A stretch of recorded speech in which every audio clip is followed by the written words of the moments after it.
Good morning, day 1, how to make money in Quezon Province. At ito na nga po, nagsisimula na kami magkakapatid. To be honest, first time ko lang itong gagawin, yung ganitong trabaho. Para ma-experience ko din kung gaano kahirap kumita ng pera sa pamamagitan ng pagkokopra o tinatawag na paglulukad. At ito na nga, nagpapakit pa si kuya.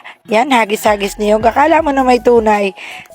Sa una, masaya. Nag-i-enjoy pa ako. Talagang parang ako inspired pa maghagis ng niyog.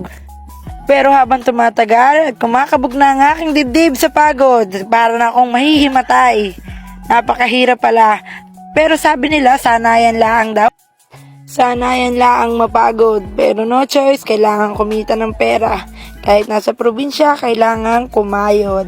4 nga pala kaming magkakatulong, si Kuya Unad na nangangawit at 3 kaming nag-iipon. Ako, si Kuya Umel at si Kaloy.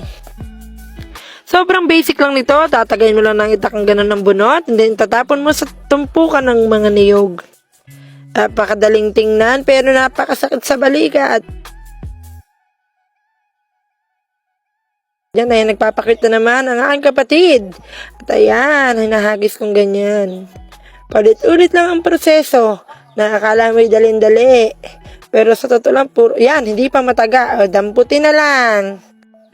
Nakakapagod talaga maghanap ng niyog sa gubat na ito. Ito nga palang lupang ito ay sa amin lola.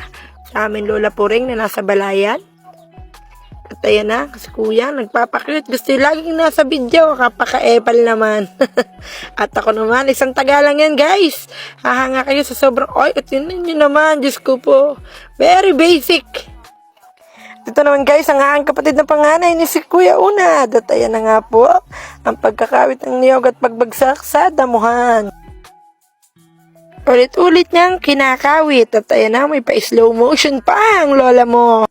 Shoutout nga pala sa may-ari ng lupa na si Lola Puring. Ang hirap talaga kumita ng pera. Thank you guys for watching.